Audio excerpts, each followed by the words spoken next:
बन गए राहुल गांधी फ्लैंक किसको लेकर? देखिए, मैं आपको एक बात बता दूं, महिला मंत्री स्मृति ईरानी को मणिपुर के अंदर निर्वस्त्र कर दी देश की बेटियां नजर नहीं आती हैं।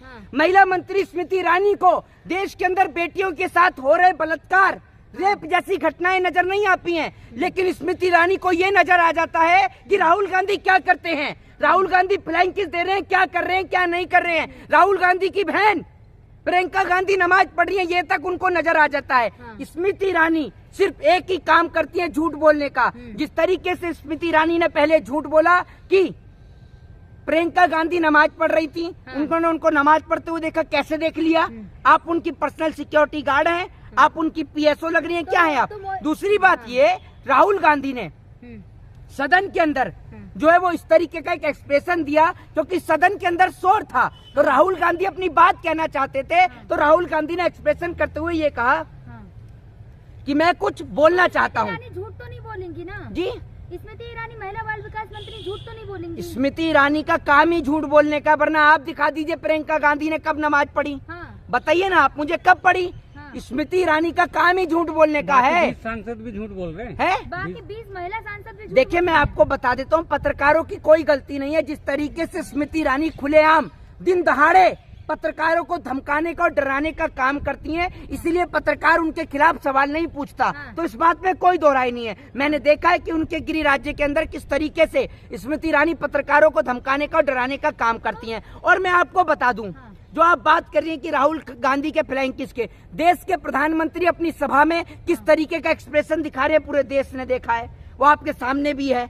किस तरीके से मुख्यमंत्री शिवराज सिंह चौहान, सुन लीजिए किस तरीके से मुख्यमंत्री शिवराज सिंह चौहान फ्लाइंग किस दे रहे हैं, आपने देखा होगा किस तरीके से।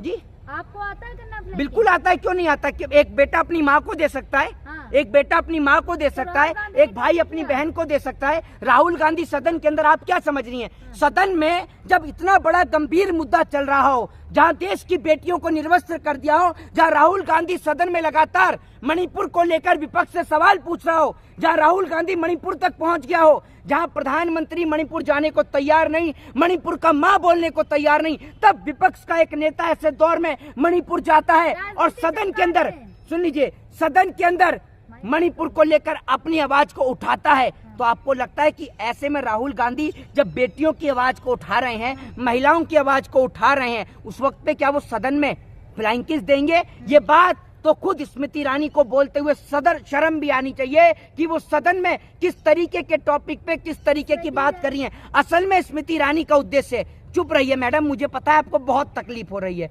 दिक्कत मत लीजिए। आप जैसे पत्रकारों का एक इलाज है, जब ज्यादा जले तो लगाइए आप बर्नॉल, और बर्नॉल लगा के करिए आराम। अब चुप रहकर सुनिए जी। राहुल गांधी अपने परिवार को दर्शा रहे हैं इस तरीके की हरकत, खानदान को दर्शा रहे हैं। नहीं तो राहुल गांधी के खानदान को, अरे आप जिस राहुल गांधी के खानदान के ऊपर आरोप लगा रहे हैं ना, उन्हीं के जो पिताजी हैं राजीव गांधी, जिनको बम से उड़ा दिया गया था लिप्टे के द्वारा, लिबरेशन टाइगर ऑफ तमिल के द्वारा, आपको याद होगा उनकी दादी।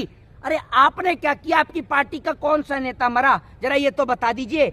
एक दौर ऐसा था जिस दौर के अंदर देश के प्रधानमंत्री फटी धोती पहनकर चला करते थे, और वो दौर ऐसा था कि जब उनसे पूछा गया लाल बहादुर शास्त्री से, तो शास्त्री जी जवाब देते हैं कि जब इस देश का किसान पर अच्छी धोती होगी तब मैं महंगी धोती खरीदूंगा, अभी मेरे को कोई जरूरत नहीं है। वो दौर था, एक दौर था 1979 का, जब मौजूदा उस दौर के प्रधानमंत्री चौधरी चरण सिंह एक किसान का भेष धारण करके वह थाने में एफआईआर लिखवाने के लिए जाते हैं और बोलते हैं कि मेरी गाय खो गई है, उसकी रिपोर्ट लिख लो। तो उनसे पुलिस अधिकारी जो है वो रिश्वत मांगने का काम करता है, जिस रिश्वत के चलते। कहानी ना सुनाए, मुद्दे पर आए आप। हाँ बताइए क्या मुद्दा है? अब देखिए ना, मोदी जी विपक्ष में बोल रहे थे पार्लियामेंट में, विपक्ष को साइन नहीं हुआ, उठ के बाइकआउट करके चले। अरे देश के प्रधानमंत्री जी क्या बोलते हैं, जरा मुझे बताइए। पार्लियामेंट में जिस तरीके से, अरे सुन लीजिए, प्रधानमंत्री की अगर पोल हमने खोलनी शुरू करी ना तो आपको भी समझ में आ जाएगा। जिस तरीके से देश के प्रधानमंत्री जी जिन तमाम चीजों पर विपक्ष जो पार्लियामेंट के अंदर बात कर रहे हैं, उन तमाम चीजों के काले चिट्ठे मेरे पास में हैं। मैं आपको बता दूं कि इस देश के अंदर देश के प्रधानमंत्री जी ने व्हाट्सएप का ज्ञान नहीं पढ़ता। व्हाट्सएप का ज्ञान पढ़ने के लिए, व्हाट्सएप का ज्ञान करने के लिए आप ही लोग हैं। मैं अपने घर से प्रॉपर पढ़ के आता हूं। ये इतिहास का ज्ञान है जो तमाम न्यूज चैनल्स जो हैं गोदी फर्जी मीडिया तो नहीं है, फर्जी तो नहीं है। मैं आपको इनका सोर्स भी बता दूंगा, आपकी तरह सूत्र वाला सोर्स नहीं है इनका, ठीक है ना। मैं आपको बता देता हूँ, इस देश के अंदर 9,64,000 पोस्ट जो है वो सेंट्रल गवर्नमेंट के अलग अलग सिविल डिपार्टमेंट में खाली पड़ी है। जब देश के प्रधानमंत्री जी रोजगार के ऊपर पार्लियामेंट में बात कर रहे थे तो मैं देश के प्रधानमंत्री को बता दूं कि 1,55,000 से ज्यादा इंडियन आर्मी के अंदर, इंडियन नेवी के अंदर और इंडियन फोर्स के अंदर, एयरफोर्स के अंदर खाली रिक्त पद पड़े हैं। यानी केंद्र सरकार के अंडर, यानी सेंट्रल गवर्नमेंट के अंदर जो है वो 11,19,000 रिक्त पद पड़े हैं। लेकिन हमारे देश की सरकार उन पदों पर देश के नौजवानों की भर्ती करने का काम नहीं कर रही है। और जब देश के नौजवान रोजगार की बात करते हैं तो रोजगार मेले की बात की जाती है। एक साल के अंदर 1 लाख से भी कम रोजगार मेले के अंदर देश के नौजवानों को रोजगार दिया गया है। देश के अंदर पेपर लीक ही होते रहते हैं और कुछ इस देश में होता ही नहीं है। और देश की बात, मुद्दे की बात बता रहा हूँ, देश के प्रधानमंत्री सदन के अंदर खड़े होकर एक चीज की बात करते हैं और बड़ी तेजी के साथ, जोर शोर के साथ देश के प्रधानमंत्री जी जो है वो बोलने का काम करते हैं। और देश के प्रधानमंत्री बोलते हैं मेक इन इंडिया के कॉन्सेप्ट से देश की मौजूदा सरकारों को दिक्कत हो रही है। इनको देश के प्रधानमंत्री जी वोकल फॉर लोकल की बात करते हैं। मैं आपको बता दूं कि जो देश के प्रधानमंत्री मेक इन इंडिया की बात करते हैं और विश्वास विदेश पे करते हैं, उस प्रधानमंत्री की आज मैं पोल खोल देता हूं। नई पार्लियामेंट के लिए मैं आपको बता दूं कि 20,000 किलो ऊन जो है वो कारपेट बनाने के लिए, पार्लियामेंट के लिए बता रहा हूँ मैं आपको, पार्लियामेंट में बता रहा हूँ। ये झूठ देश के प्रधानमंत्री ने पार्लियामेंट में बोला है, ये झूठ देश के प्रधान, ये जवाब नहीं है। सोच कर देखिए इस देश के पत्रकार अपना स्तर कितना नीचे स्तर तक गिरा चुके हैं। और मैं आपको बता दूं, सुन लीजिए, और आपको दिखाऊं इन पत्रकारों का लेवल, और दिखाऊं नीचे का लेवल, अब दिखा देता हूँ। देश का कौन सा स्तंभ है पत्रकारिता? की बात चल रही थी, मुद्दे की दूंगा जवाब, मैं दूंगा, जवाब नहीं है तो मैं जवाब दूंगा, आपका जवाब दूंगा। जरा बताइए पत्रकारिता का कौन सा स्तंभ है? जवाब देना, कौन कौन सा स्तंभ है बताइए। हैं 4 स्तंभ कौन कौन से, जरा नाम बताइए यहाँ खड़ी होकर, बताइए, है मत करिए। अरे मैं अभी आपको जवाब दूंगा। आज से मोहित शर्मा बोलना छोड़ देगा अगर ये पत्रकार, गोदी मीडिया का दलाल पत्रकार अगर मुझे ये बता दे कि देश के 4 स्तंभ कौन से हैं। इन्होंने इस देश में महंगाई, बेरोजगारी, शिक्षा, अशिक्षिता, महंगाई, महिलाओं का मुद्दा सब गायब कर दिया। ये दलाल पत्रकार, 2 कौड़ी के पत्रकार जिन्हें ये नहीं पता कि देश के 4 स्तंभ कौन से हैं। राहुल गांधी ने, सुन लीजिए, पार्लियामेंट के अंदर उन्होंने ऐसे करके एक्सप्रेशन किया था, ये देख लीजिए। और फ्लाइंग किस ऐसे होती है, देख रहे हैं, राहुल गांधी ने ऐसे कर ऐसे बोला था कि मैं अपनी बात को रखना चाहता हूं। और अब 2 टके के गोदी मीडिया वाले जरा ये बता दें कि देश के 4 स्तंभ कौन से हैं। नहीं पता आपको? अरे बता तो दीजिए, बता तो दीजिए। शिवराज सिंह चौहान भी फ्लाइंग किस दे रहे हैं, वो भी आपका पड़ोसी, आपका रिश्तेदार है, आपका मामा फ्लाइंग किस दे रहा है खुलेआम। तब नहीं दिख रहा जब इनका मामा फ्लाइंग किस दे रहा है।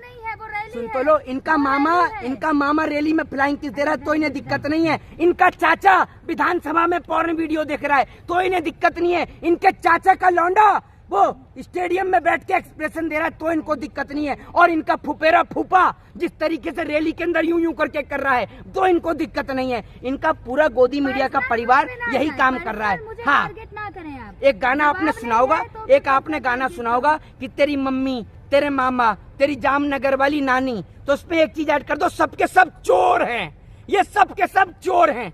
यही है इस देश की कहानी कि इस देश कहानी। जवाब क्या है? जवाब यही है कि राहुल गांधी सदन में शोर मच रहा था तो अपनी बात को कहना चाहते थे, इसलिए राहुल गांधी ने ये एक्सप्रेशन। स्मृति ईरानी एक इतनी सभ्य महिला जो जनता के चुने प्रतिनिधि है, मेंबर ऑफ पार्लियामेंट में, वो झूठ थोड़ी ना बोलेंगी। राहुल गांधी को तो बराक ओबामा चुन के लाया है ना, उनको तो जनता ने नहीं चुना राहुल गांधी को, है ना। स्मृति ईरानी इकलौती चुन कर आई है।